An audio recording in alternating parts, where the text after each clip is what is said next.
A Bridge Too Far, directed by Richard Attenborough in 1977 and based on the book of the same name by author Cornelius Ryan, is a film that presents the story of Operation Market Garden, an ambitious military operation during late 1944 by the Allied armies into the German-occupied Netherlands. Being the largest airborne operation in history, the plan was to drop 3 airborne divisions of around 40,000 men to capture multiple key bridges, securing an invasion route through northern Germany to hopefully end the war by Christmas.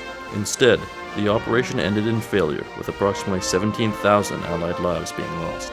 A Bridge Too Far examines the many reasons for the failure of Operation Market Garden by following various individuals, largely based on real people and the challenges they faced. The large cast of actors portraying many nationalities including British, American, Polish, Dutch, and German provides a diverse perspective of the operation. The excellent acting along with stunning practical effects make this 3-hour epic an unforgettable experience. Unfortunately, being a movie and not a documentary, there are still many creative changes in the film causing inaccuracies, making it more entertaining or simplifying complex events. Still, A Bridge Too Far holds up as a very historically accurate film. Unlike other Hollywood movies, director Richard Attenborough wanted to make sure that the film was as accurate as possible, and he went there and beyond to ensure that. Whenever possible, the real locations were used. All of what you see in the movie is real where it can be.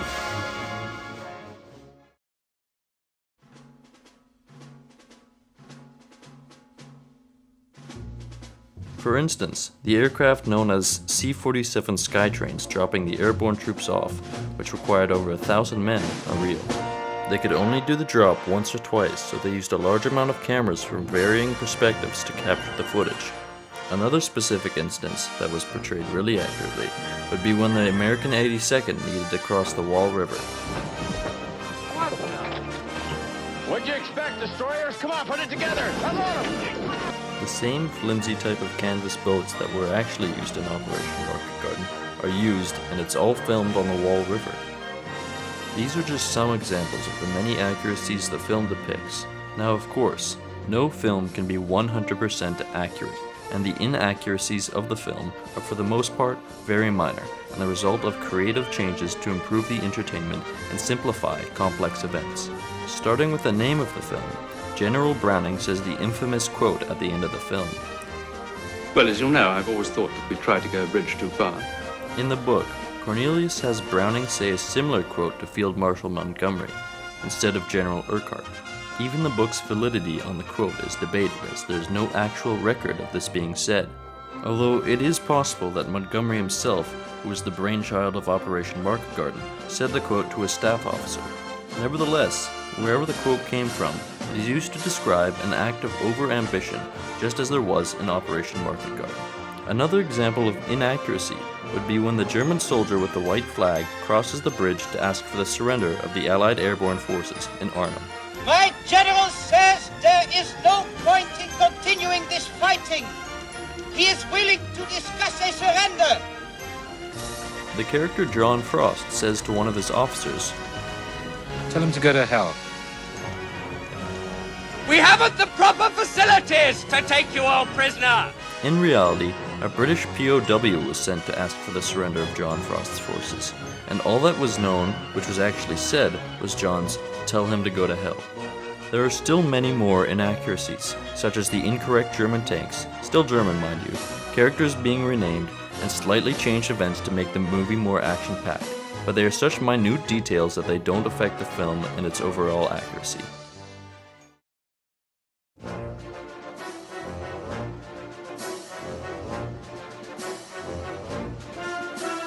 It's arguable that the movie, in general, is unbiased, but there are still instances in which some, but very little bias is shown. To begin, an example of bias would be when the Julian Cook character confronts the Grenadier Guards tank officer about why they aren't moving to Arnhem after the Americans had just lost half their men in order to capture the bridge over the Wall River. What's the matter with you guys? Those are British troops at Arnhem. They're hurt, bad. You're not gonna stop. Not now. I'm sorry, we have our orders. We busted our asses getting here. Half my men are killed, and you're just gonna stop and drink tea? But we're now facing a completely different situation. We can't leave with tanks up that road. Jerry will pick us off like sitting ducks. Our infantry are still fighting in Nijmegen. When they get here, we'll move on.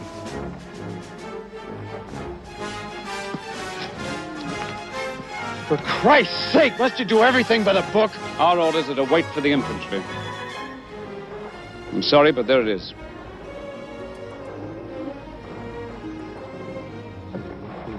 In the movie, the interaction is much more polite, but in reality, it wasn't Julian Cook who confronted the officer, but someone by the name of Moffat Burris. And instead of simply asking with fury, he also pointed a gun at the British tank commander, who in response closed his hatch. This was probably not done in order to show both the Americans and British in a better light. In terms of the film being unbiased, an example would be the depiction of the Germans. Although at some points some stereotypes are used for comedy, the film actually shows a rare example of when the SS showed humanity.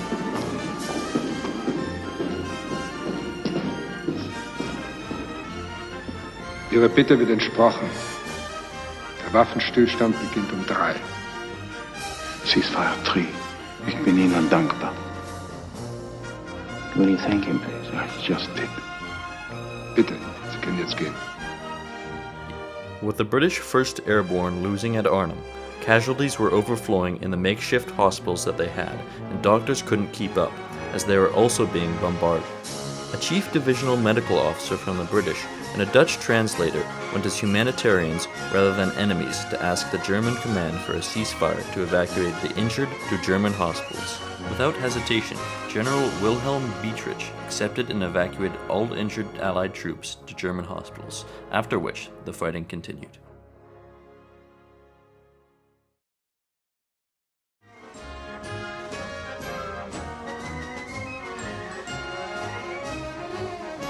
In conclusion, except for a few creative changes and simplifications, A Bridge Too Far does a fantastic job of the portrayal of Operation Market Garden. From the use of real locations and practical effects to the unbiased depiction of the Germans, the cast and crew clearly did their homework and clearly wanted it to be as accurate as possible.